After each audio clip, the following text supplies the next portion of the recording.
den permiso porque ya Doctor, están va a grabando. disculpar que lo... Doctor, sobre la lista va a disculpar. ¿Usted va a tomar ahora Sí, asistencia? sí. Ah, ya, doctor. Gracias. Bueno, jóvenes, vamos a avanzar ahora. El lunes hemos visto la célula, mitosis, meiosis. Ahora vamos a avanzar sobre qué pasó entre 1900 y 1945 en el ámbito de la genética en el mundo. Y vamos a ver las bases químicas de la herencia. ¿Está bien? Hemos visto la célula, ahora vamos a ver las bases químicas y bioquímicas de la herencia. Eso es importante para justamente el día lunes, que va a haber paro, pero el día martes, miércoles van a poder ver el avance que teníamos que hacer el lunes, que es la estructura del ADN y cómo se duplica el ADN. Pero para eso tengo que saber yo, uno, cómo se duplica y cómo se replica la célula, y dos, cuál es la bioquímica del ADN. Cosa que, por ejemplo, eso no lo sabía ni Mendel, ni de Vries, ni los que vamos a ver ahora, sino hasta 1953, que Watson y Crick realmente llegan a determinar la estructura del ADN. Bueno, empecemos, porque es larga esta clase ahora.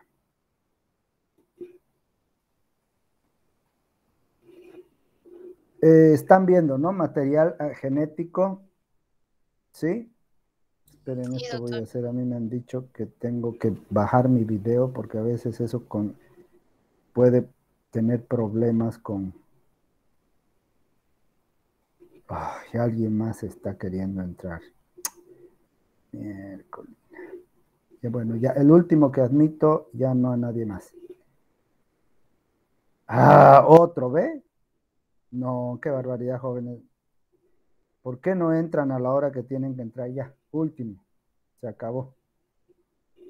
Ok, ahí dice, el material genético, capítulo 3, bases químicas de la herencia. Vamos a ver qué pasó entre 1900 y 1944. ¿Saben qué? En resumidas cuentas, nadie sabía si era el ADN era el material genético, era el ADN o la proteína.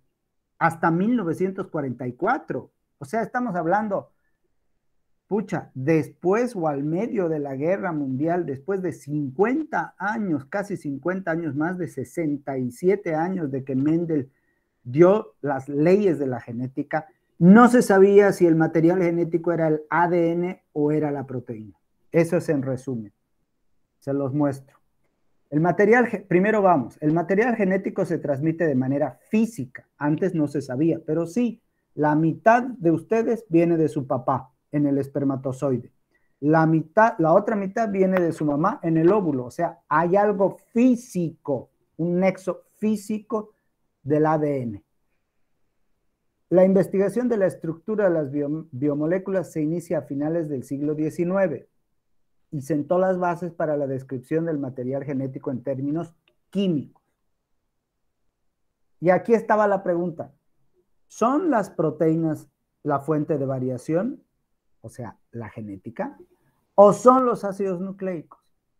Al inicio, tanto las proteínas como los ácidos nucleicos se consideraban candidatos, pero de hecho hasta 1940 todo el mundo decía, no, tienen que ser las proteínas, no los ácidos nucleicos. Y ahorita les voy a mostrar por qué.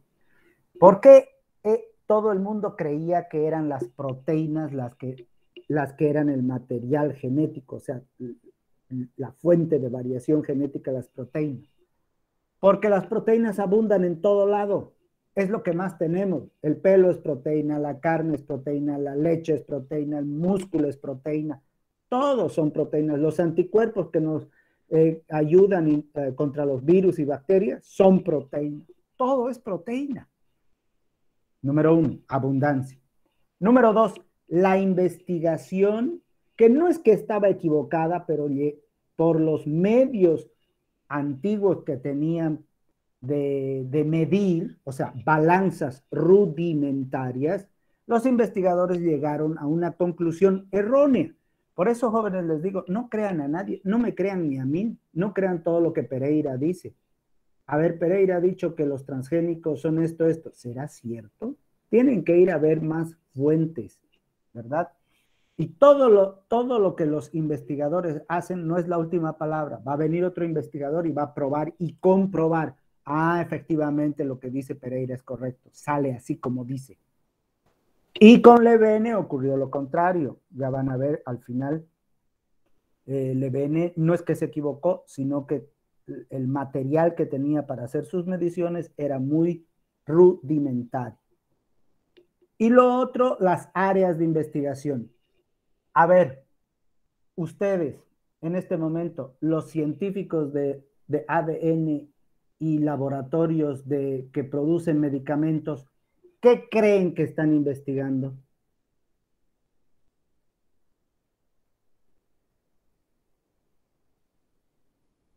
Uy,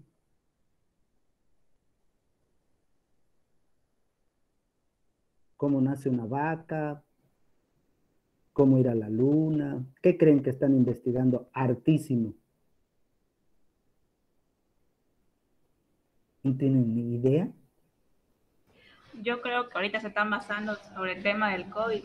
Eso, bien, compañera, bien. Los otros, ¿qué estarán pensando o estarán comiendo? Todos los laboratorios están viendo el COVID. Medicamentos, vacunas, tratamientos, forma de intubar. Todos los investigadores ahorita están trabajando en el COVID. Y así era. En ese momento, todo el mundo estaba trabajando en la mecánica de la transmisión. Lo que dijo Mendel en arvejas funcionará en garbanzo, funcionará en trigo, funcionará en rosas, funcionará en animales, en conejos, en ratones. Todo el mundo estaba investigando eso y nadie estaba investigando otras cosas. Bueno, no nadie, pero la mayoría, como dice la compañera, ahora están abocados a un tema específico. Vamos con la abundancia de las proteínas. Las proteínas son abundantes en las células, representan más del 50% del peso molecular de cada célula. Y ya les he dicho que todo es proteína. Por lo tanto, no era de extrañar que se creyera que justamente la función de la proteína era de material genético. Ya se había estudiado, sí. Por ejemplo, Michel en el 868 ya descubrió que en el núcleo hay una sustancia ácida y la llamó nucleína, y Michel demostró que había fósforo ahí en el núcleo y no azufre. Y azufre es lo que más tienen las proteínas.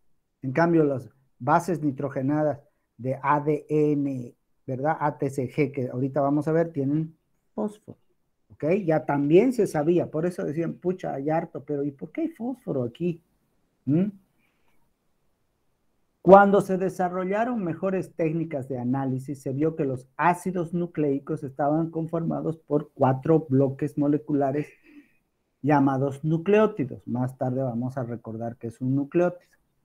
O sea, número 1, wow, hay un montón de proteína. Debe ser el material genético. Y aquí está nuestro amigo Levene, que en 1910, con una balanza muy rudimentaria, pesó cuánto ATGC había en las células. Y él vio que la proporción que había de ATGC era 1,1,1,1. Y propuso una unidad simple de 4 nucleótidos que se repetía a lo largo del ADN. Por lo tanto, miren, esto era A con T, con G, con C. Esto no daba, por ningún lado daba la impresión de que sea una fuente de variación, porque es lo mismo, monótono, piqui, piqui, piqui, piqui, lo mismo. ¿Cómo me van a decir que de estos 4 que están juntos, uno va a tener color de ojos azules, otro verde, otros negros, otro café, otros verde, melaza, todo? No, no hay cómo conjugar esto para que haya tanta variación fenotípica.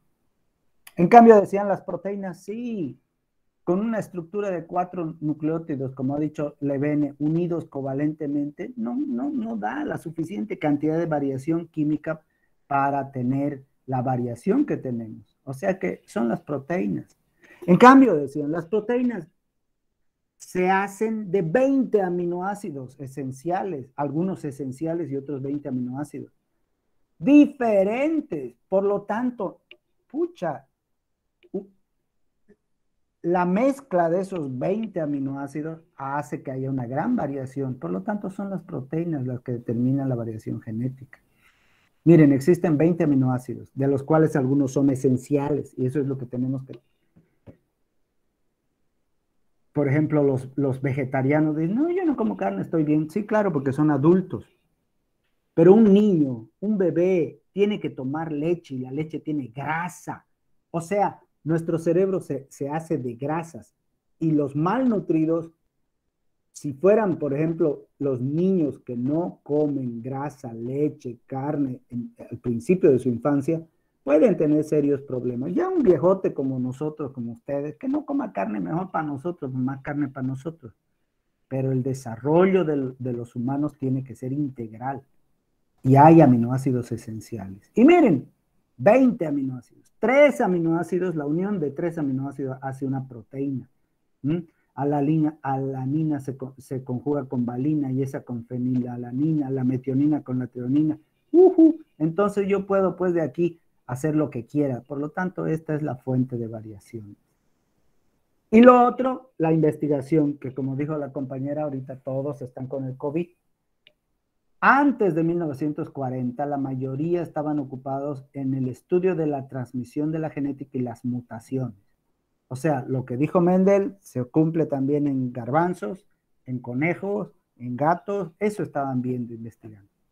Hasta que en 1940, otro hombre relativamente importante, Erwin Chargaff, dijo, a ver, ¿qué hizo Levene? Hizo esto. Yo estoy investigando otra cosa, pero ¿será que Levene estaba correcto? Porque en 1910 no habían buenas balanzas. A ver, voy a hacer lo mismo que ha hecho Levene. Agarró lo que hizo Levene, hizo tal cual lo que hizo Levene. Ese es el método científico que se puede replicar. Y ya tenía mejores balanzas y demostró que la relación que dijo Levene 1-1-1 estaba mal. Y aquí vamos a ver ahorita. Entonces esas eran las 3. Vamos con las pruebas a favor del ADN como material genético en bacterias y virus, bacteriófagos. Pero vamos aquí al suceso inicial para considerar al ADN como material genético. Fue la publicación en 1944 de Avery, McLeod y McCarthy. Capaz los que han hecho ya su evolución de la genética han tenido que poner esto. Por eso les he dicho, lean primero el texto. Este experimento constituyó en la prueba directa de que es el ADN y no las proteínas los responsables de la herencia. Pero ni siquiera ellos fue, a ver, hoy día voy a descubrir esto. No. Ellos empezaron viendo trabajos que antes se habían hecho. Miren, la prueba inicial que señaló el ADN como material genético proviene de estudios de bacterias y virus. Y lo hemos hecho y se han hecho en bacterias y virus porque se reproducen rápidamente y se pueden manipular experimentalmente. Pero el trabajo, miren, la base de Avery, McLeod y McCarthy comenzó en 1927 con Frederick Griffith, que era un médico del Ministerio Británico. ¿Y saben de qué estaba pasando en 1927? Se moría la gente de neumonía. Y estaba, así como nos morimos de COVID, se morían de neumonía y no sabían qué hacer y estaban buscando ahí todo, pucha, veamos qué hacer con esto que se nos mueren. ¿Qué sabían ellos? Así como nosotros ahora sabemos del COVID, la cepa delta, la esta, la otra. Sabían que algunas cepas de este Streptococcus pneumoniae causaban la enfermedad, o sea, eran virulentas. Y otras cepas no eran virulentas. Por lo tanto, investigaron por qué y demostraron que la virulencia venía dada por una cápsula de polisacárido de la bacteria. O sea, las bacterias virulentas tenían un caparazón, si vale el término, para que entiendan, resistente a los anticuerpos, para que no se los coman cuando entraban al organismo. En cambio, las virulentas eran esas, las encapsuladas. Y las no virulentas no tenían la cápsula y bururum, se las comían. Nuestras células fagocitarias se las comían y no había enfermedad. Las virulentas no son fagocitadas. ¿Por qué? Porque tienen esta cápsula de polisacáridos, lo que hace que se reproduzcan y causen neumonía. Otra cosa que ahorita ustedes están viendo, bacteriología, hacen un cultivo y saben qué tipo de colonia de bacterias, si hay lisas, si hay rugosas, y eso ya se sabía también. Y se sabía que las bacterias encapsuladas que daban la enfermedad formaban colonias lisas al ser cultivadas. Y las no encapsuladas que no hacían la enfermedad producían colonias rugosas. O sea que con tan solo ver en el laboratorio decían, esta da enfermedad, esta no da enfermedad. Griffith podía cultivar cepas virulentas y no virulentas. Griffith sabía que solo las células virulentas vivas producían neumonía. O sea, obvio, una virulenta viva produce la... Pero si yo mato la virulenta, no produce la enfermedad. Es lo que nos ponen en las vacunas. Las vacunas tradicionales matan el virus y nos ponen el virus muerto. No causa la enfermedad, pero el organismo crea anticuerpos. ¿Qué hizo Griffith? Inyectó a los ratones células vivas no virulentas, junto con células virulentas muertas. No debería morir el ratón. Como ninguno de los dos tipos causaban muerte, los ratones cuando se inyectaban por separado, o sea, si a uno le ponía no virulento, no moría. Si le ponía virulenta muerta, no moría. Pero Griffith esperaba que la inyección doble tampoco mataría. Pero después de 5 días, todos murieron y el análisis de sangre mostró que había bacterias vivas virulentas. Esto hizo gráficamente Griffith. Él sabía que si ponía las virulentas vivas, el ratón moría. Él sabía que si ponía las no virulentas vivas, el ratón vivía. Él sabía que si mataba a las virulentas, miren, muertas por calor, e inyectaba al ratón, el ratón vivía. Por lo tanto, si esta no causa enfermedad y no mata, y si esta no causa enfermedad y no mata, Griffith dijo, ok, pongo las dos juntas, el ratón tiene que vivir. No, señores, se murió el ratón. Y analizó los tejidos del ratón y resultó que sacó las que causan la enfermedad vivas. Él en ningún momento dijo, oh, revivieron. No, dijo, hay algo, dice. ¿No? La conclusión de Griffith fue que las bacterias muertas por el calor de alguna forma eran responsables para convertir a las no virulentas en virulentas.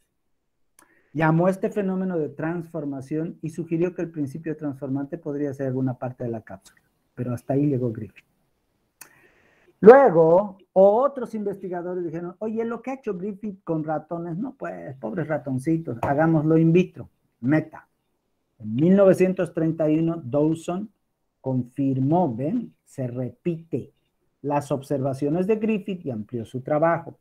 Incubaron ya células virulentas muertas por calor junto con las no virulentas vivas y recuperaban células virulentas vivas.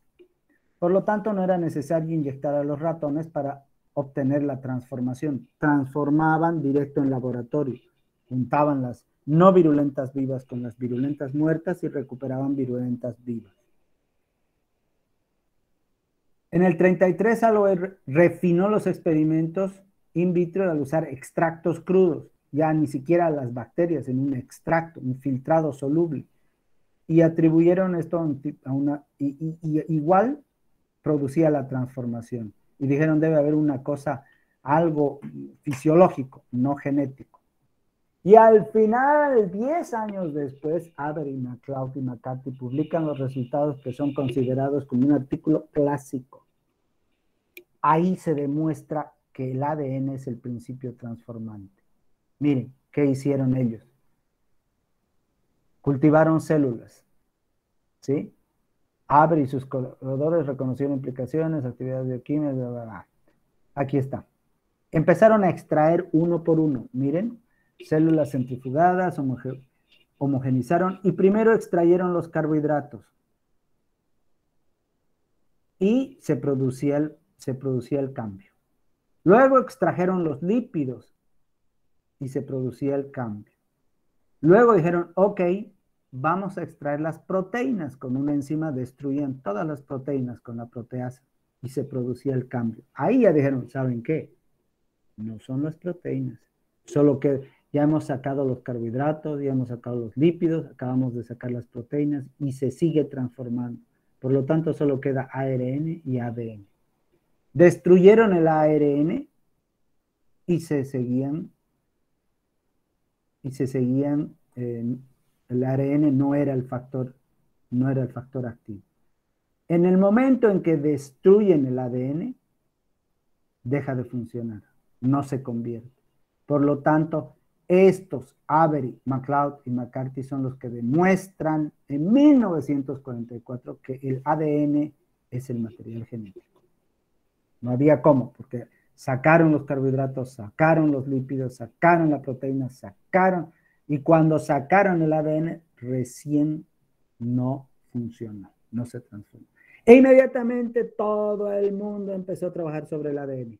Como ahora todo el mundo está trabajando en el COVID, todo el mundo en el ADN. Y no hemos parado de trabajar en el ADN. Luego hay otros experimentos.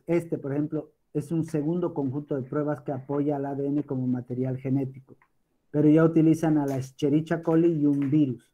Un virus que nos tiene en vilo, que lastimosamente por un virus ustedes no pueden ir a tener clases presenciales.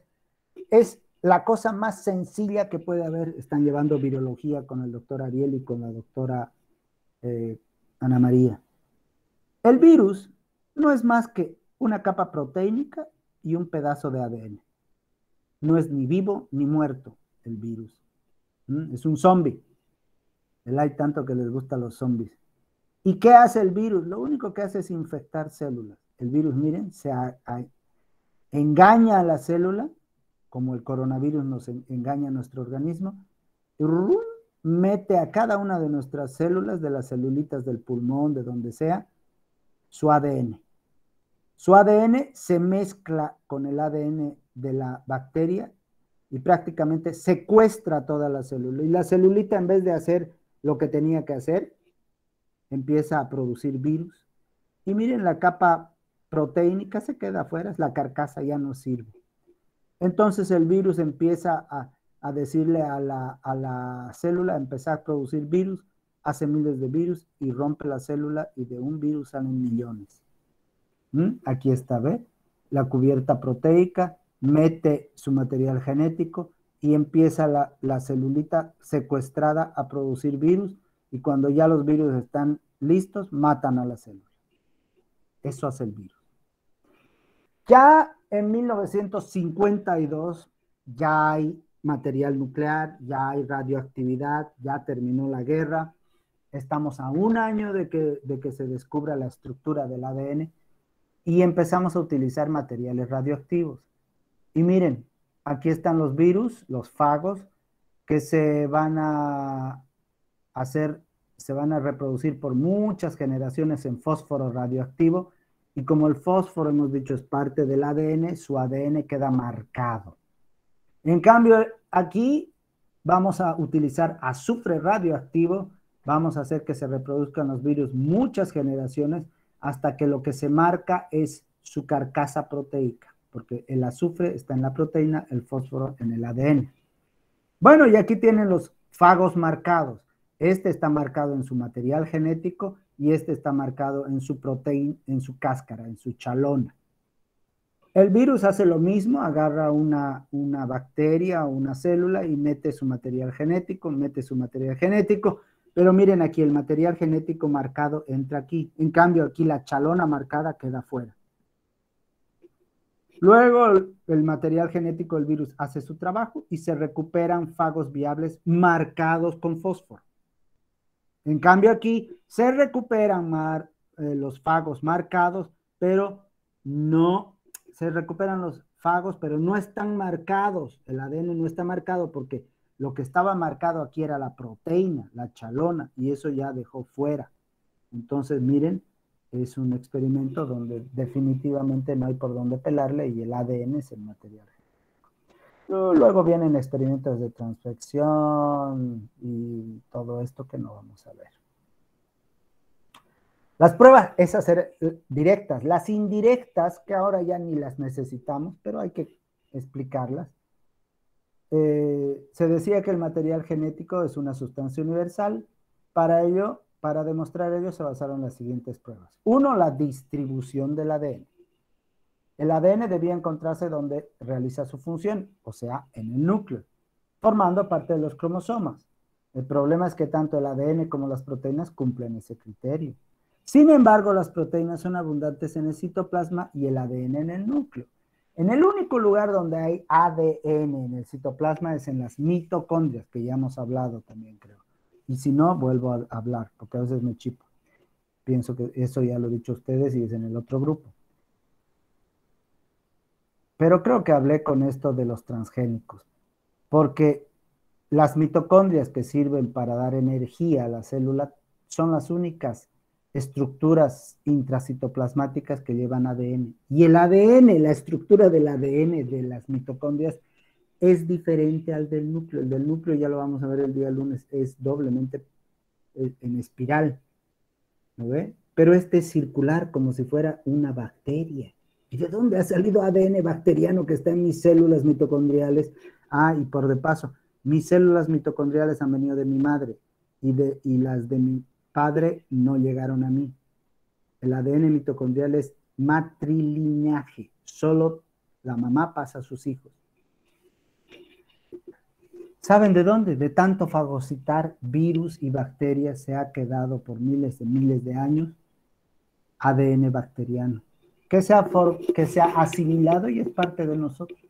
Por lo tanto, somos transgénicos en esencia.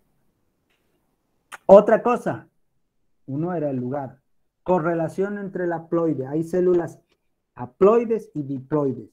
Las haploides tienen la mitad, la N, la mitad del material genético, y las diploides, que son las somáticas, tienen 2N. Entonces, en la siguiente tabla se compara la cantidad de ADN encontrado en el esperma y en los precursores diploides de los glóbulos rojos sanguíneos, de varias especies. Miren, correlación de la haploide. El humano dice que el espermatozoide o el óvulo tiene 3,25, pero cualquier célula somática diploide tiene el doble, 7,30. En el pollo ocurre lo mismo, 1,26 en un huevo y 2,49 en una célula somática. En la trucha, carpa, arenque, en todos los demás, lo mismo.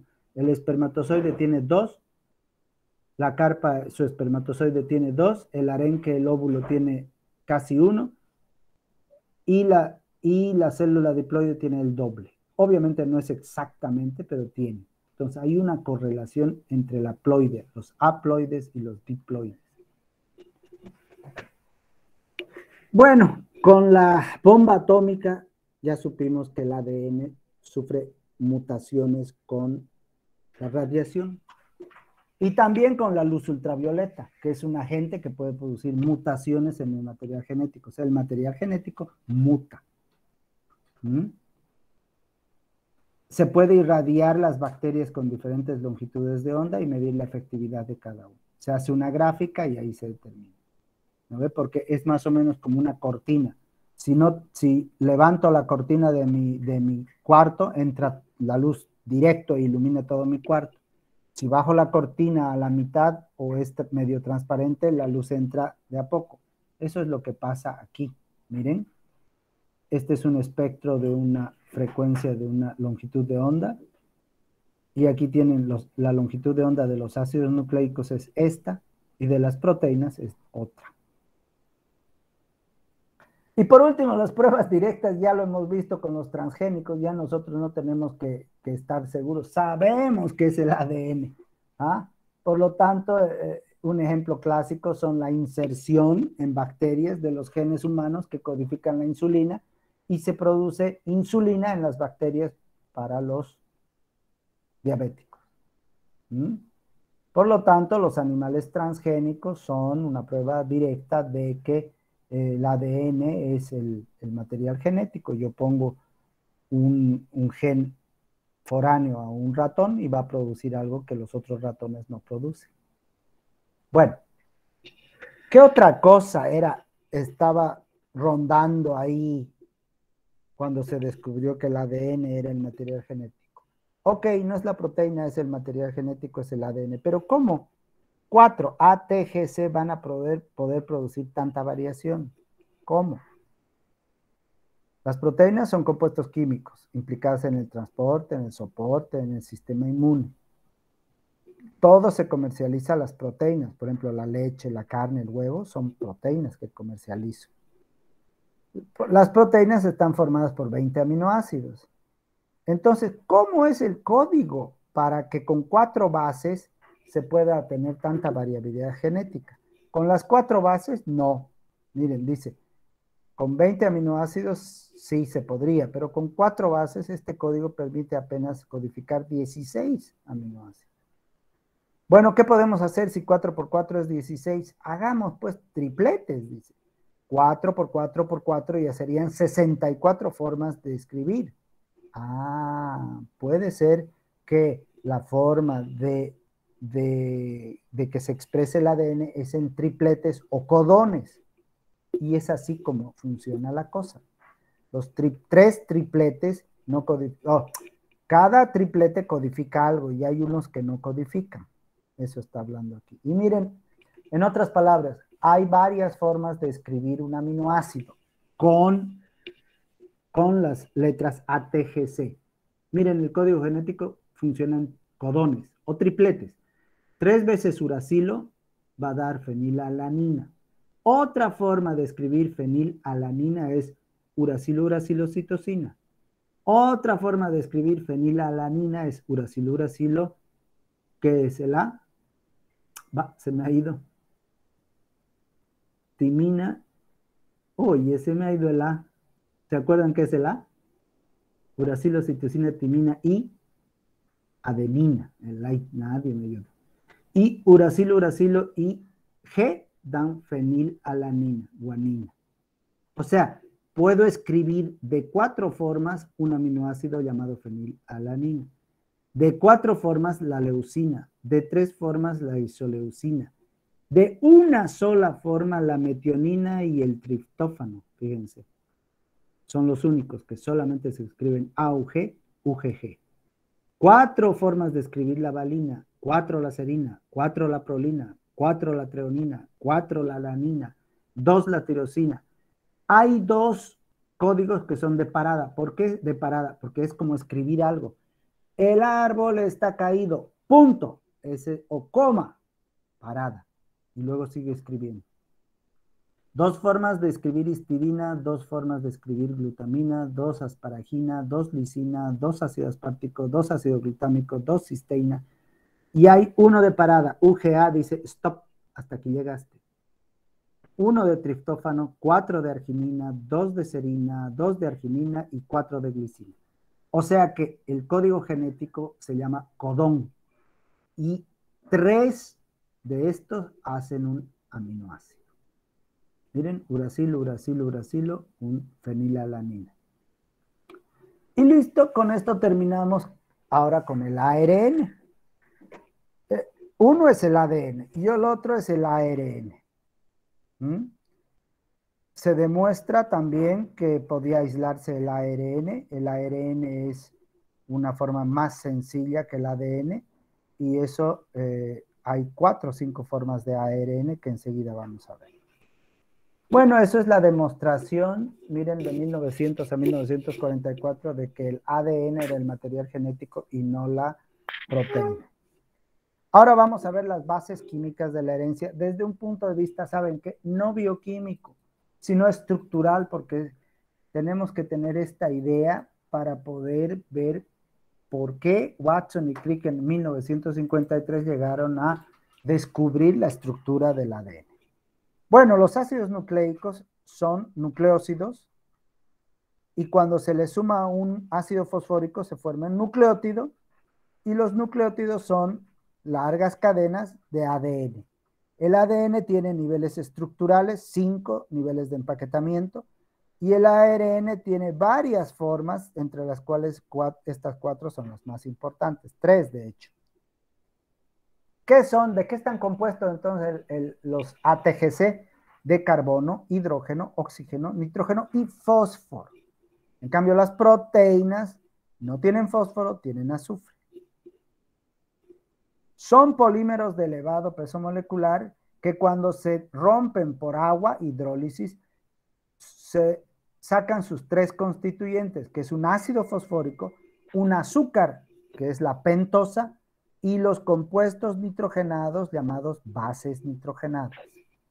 Las bases nitrogenadas son de 2 tipos, púricas o pirimídicas. Púricas derivadas de la purina, pirimídicas de la pirimidina. Las bases pirimídicas son 2, guanina y adenina.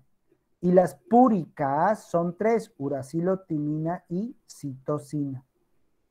Ojo, la timina solo se halla en el ADN y el uracilo solo en el ARN. La unión de una pentosa con una base nitrogenada se llama nucleósido. Y cuando al nucleósido se le suma un ácido fosfórico se llama nucleótido. Miles de nucleótidos hacen un ácido nucleico. A ver, esto yo pregunto, y esto creo que es un práctico. Dibuje las pentosas, las azúcares que forman el ADN. Son pentosas. ¿Por qué pentosas? Porque tienen 5 lugares. Yo en los exámenes presenciales digo, dibújenme una pentosa. ¿Saben qué? Me dibujan hasta redondos, hexágonos, cualquier ñañaca, menos una pentosa, pentágono, 5 lados. Y hay 2 tipos de azúcares pentosas, la ribosa y la desoxirribosa. La diferencia entre la ribosa y la desoxirribosa no es más que un grupo hidroxilo en la posición 2. A la desoxirribosa le hace falta el grupo oxidrilo en la posición 2. Por lo demás es una pentosa. Entonces, ¿qué azúcares forman parte del ADN? Pentosas. ¿Cuál? Ribosa y desoxirribosa. Ok. Y las bases nitrogenadas son púricas y pirimídicas. ¿Qué quiero que sepan? Que la pirimídica es un anillo de 6 lados de nitrógeno. ¿Y cuáles son las pirimídicas? De un anillo, la citosina, la timina y el uracilo. El uracilo solo está en el ARN, la timina solo en el ADN y la citosina en el ADN y en el ARN. ¿Qué son? Bases nitrogenadas pirimídicas de una cadena sencilla. ¿Sí? La purina es un doble anillo de 9 lados de nitrógeno. ¿Y cuáles son las purinas? La adenina y la guanina. ¿Está bien? Eso es lo que quiero que sepan. Y luego la adenina se une con cualquiera de estas, con la citosina, timina, uracilo y la guanina también. No se une adenina con guanina. ¿Por qué? Vamos a ver por qué. Por los puentes de hidrógeno. Por lo tanto, los nucleósidos es la unión de la base púrica o pirimídica con el azúcar ribosa o desoxirribosa. ¿Sí? Este es un nucleósido, ¿ve? Aquí está el azúcar con la base nitrogenada. Si a esto le añado el ácido fosfórico, se forman los nucleótidos. Son siempre ácidos por la existencia de protones ionizables del fósforo. Este es un nucleótido. El azúcar, la base, y aquí se une un ácido fosfórico. Y este va a ser el puente para hacer miles de nucleótidos. Por lo tanto, resumiendo, jóvenes, las bases nitrogenadas son de 2, doble anillo y un solo anillo. Las de doble anillo son guanina y adenina. Las de un solo anillo son citosina, timina y uracilo. Esto es importante para el día lunes. Y lo que les decía, el puente de hidrógeno. ¿Se puede unir guanina con adenina? Sí. ¿Timina con citosina? Sí, pero no son bioquímicamente estables. Miren, la guanina y la citosina tienen 3 lugares, 3 brazos donde se forman puentes de hidrógeno, que son uniones eléctricas covalentes bien débiles. Pero cuando son miles de millones, la unión hace la fuerza, se vuelve estable. Y la timina con la adenina tiene 2. Por lo tanto, la guanina y la adenina, si se unieran, aquí quedaría un brazo colgando y sería bioquímicamente inestable. Por eso es guanina con citosina y adenina con timina. Y se forman los nucleótidos. Vamos con el ADN. Lo que hemos visto el lunes del núcleo, de cómo se forman los cromosomas, de cómo está disperso, es esto, el collar de perlas o la doble cadena de ADN. Cuando se va a separar en la meiosis o en la mitosis, en especial en la mitosis, tiene que empaquetarse el ADN, porque se va a mudar, se va a dividir. Se enrosca y forma solenoides. 30, 40 solenoides forman un bucle. 30, 40 bucles una roseta. Y todas las rosetas forman el cromosoma. Por lo tanto, el cromosoma no es más que ADN empaquetado. El quinto nivel de empaquetamiento del ADN es cromosoma. En el laboratorio se han sacado otras formas de ADN, ADN A, ADN B, ADN Z, pero no están normales en el ambiente, ¿sí? Y por último, la estructura del ARN. La segunda categoría de ácidos nucleicos es similar, pero con excepciones. El azúcar ribosa es reemplazada por la desoxirribosa y la base nitrogenada uracilo reemplaza la timina, o sea, el ARN tiene uracilo. La mayoría del ARN es de cadena sencilla y hay tres clases, hay cinco en realidad, pero tres importantes. El ribosómico, el mensajero y el transferente. No sé si en esta clase o el lunes vamos a ver cuando se duplica o el próximo viernes la importancia del mensajero y el transferente y el ribosómico. Todas se originan como copias complementarias de una cadena de ADN. Como el RNA, el uracilo, reemplaza la timina, este es el complementario de la adenina durante la transcripción. Eso ya lo vamos a ver la próxima clase. Y el ARN se puede caracterizar por su tamaño, por su función, por la sedimentación que tiene cuando se lo centrifuga. ¿Y de qué depende eso? De la masa, de cuán pesado es. ¿Sí? Hay ARNs, por ejemplo, el ARN ribosómico puede ser así de este tamaño, no muy grande. El de transferencia, mediano. Y el mensajero puede ser bastante grande, miren, 1.000.000. Dependiendo. El ARN ribosómico es un componente estructural de los ribosomas que funcionan como una mesa de trabajo para síntesis de proteínas. Lo vamos a ver la próxima semana. Los de transferencia transportan la información genética. Los precursores de muchos ARN mensajeros son transcritos primarios que pueden tener altos valores, o sea, ese de 1.000.000. El ARN transferente es la clase más pequeña y transporta aminoácidos hasta los ribosomas durante la transcripción. Ya vamos a ver esto en el núcleo. Va en la citoplasma. Y hay el ARN nuclear también, el ARN telomerasa, el ARN antisentido. Y por último, los métodos de estudio de ADN. Hay una infinidad de métodos de estudio de ADN. De hecho, nosotros ni los vamos a usar, pero tenemos que medio conocerlos, o por lo menos saber que hay muchos. La reacción de Feulgen, absorción de luz ultravioleta, la autorradiografía, la electroforesis, esta es la que más se hace. La ultracentrifugación, la fusión y desnaturalización, las curvas de Koch. Miren, sigue la hibridación de los ácidos nucleicos, Sauter-Blot, hibridación in situ, la digestión con enzimas de registrón, los mapas de restricción, los RFLP, que son fragmentos de restricción cortos de ADN, clonación de ADN. Y estas son las últimas dos. Antes ya les he dicho, nadie sabía que era un PCR. Ahora todos sabemos que es un PCR. Pero todavía ustedes no saben cómo funciona. Esto falta. Voy a añadir un práctico para que busquen y vean cómo funciona el PCR. Y yo voy a ver ya si se puede hacer un práctico o una clase práctica en el laboratorio de Provetsur para que vayan a ver una máquina de PCR y que les expliquen cómo funciona.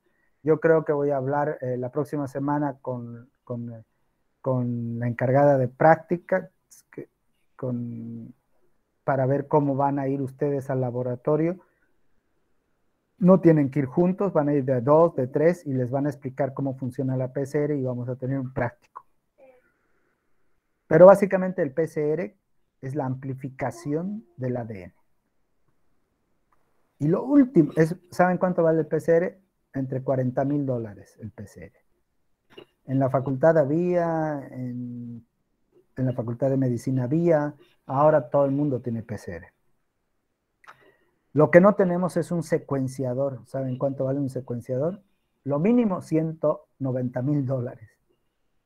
Así que nuestros trabajos que hemos hecho con el doctor Ariel han sido usando secuenciadores de la Universidad de La Plata, porque no vale la pena comprar un secuenciador de $200,000 solo para hacer un trabajito al año. No vale la pena. Bueno, esto no voy a, este tal vez sí, porque después este van a verlo en el laboratorio. Consiste en el movimiento de moléculas cargadas de un campo eléctrico de corriente continua, de alto voltaje, creado por un aparato llamado fuente de electroforesis. O sea que la carga del ADN y ARN es negativa debido al grupo fosfato. Así que se mueven de un lado a otro lado y se forman como unas, ¿cuál es la palabra? Unos tabiques, algo así que se puede ver, que ya les voy a mostrar. ¿Mm? Y esto ya son varias cosas, ¿ve? Y ahí termina, que me acuerdo con esto, pero lo que nosotros tenemos que saber es PCR más que secuenciador, inclusive, cómo funciona el PCR. Jóvenes, eso es lo que tenía que hablar ahora, ¿sí? Me he apurado un poquito porque es harto.